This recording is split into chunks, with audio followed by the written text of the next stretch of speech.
Hi guys, welcome back to my mini vlog. So ಇವತ್ತಿಂದ day 2 vlog ನಾ ಮಾಡಕತ್ತೀನಿ. Morning ಬೇಗ ಎದ್ದು ನಾನು ಬರ್ಕೊತ ಕುಂತಿದ್ದೆ. ಸೊ ಇಲ್ಲಿ ನೀವು ನೋಡ್ಬೋದು. ಸೊ ಮುಗಿಸ್ಕೊಂಡು ಫ್ರೆಶಪ್ ಆಗಿ ರೆಡಿಯಾಗಿ ಹೋಗ್ಬೇಕು. ಇಲ್ಲಿ ನೋಡ್ರಿ ನಮ್ಮ ಗುಂಡ ಹೆಂಗೆ ಮಾಡ್ತಾನೆ. ಹಾಯ್ ಗುಂಡು, hi. Okay fine. So next ನಾನು ರೆಡಿ ಅದೇ ಕಾಲೇಜಿಗೆ ಹೋಗೋಕೆ. ಸೊ ಬರೀ ಕಾಲೇಜಿಗೆ ಹೋಗಿ ಸಿಗ್ತೇನೆ. ಕಾಲೇಜ್ ಮುಗಿಸ್ಕೊಂಡು ಕ್ಲಾಸ್ ಮುಗಿಸ್ಕೊಂಡು ನಾವು ಹೊಂಟ್ವಿ ಆರೆಂಜ್. ನನ್ನ ಫ್ರೆಂಡ್ಸಿಗೆ ಸಲೂನಿಗೆ ಹೋಗೋದಿತ್ತಂತೆ. ಸೊ ನಾನು ಹೋದೆ ಅವ್ರ ಜೊತೆ. ಹಂಗೆ ಅವರು ಸೊ ನೆಕ್ಸ್ಟ್ ನಾವು ಬಂದ್ವಿ ಕೆಫೆಗೆ.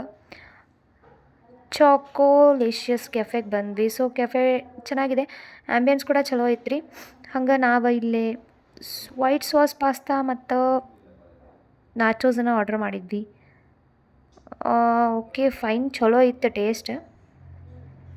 ವೈಟ್ ಸಾಸ್ ಪಾಸ್ತಾನು ಚಲೋ ಇತ್ತು, ಹಂಗೆ ನಾಚೋಸ್ ಕೂಡ ಚಲೋ ಇತ್ತು.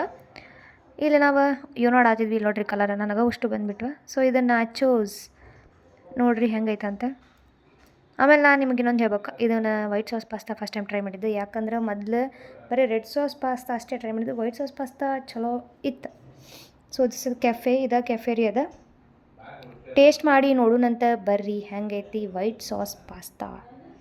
ಯಾರಿಗೆಲ್ಲ ಫೇವ್ರೇಟ್, ನಿಮ್ಗೆ ಯಾವ್ಯಾವ ಫುಡ್ ಫೇವ್ರೇಟ್, ಯಾವ್ಯಾವ ಕೆಫೆ ನಿಮಗೆ ಗೊತ್ತದಾವಂತ ಕಮೆಂಟ್ ಸೆಕ್ಷನ್ನೇ ಬಂದು ಕಮೆಂಟ್ ಮಾಡಿರಿ. ಸೊ ಇದು ಇಕ್ಕಿ ನೋಡ್ರಿ, ಇಲ್ಲಿ ಅಮೃತ ಹೇರ್ ಕಟ್ ಮಾಡಿಸ್ಕೊಂಡು ಬಂದ್ಲು.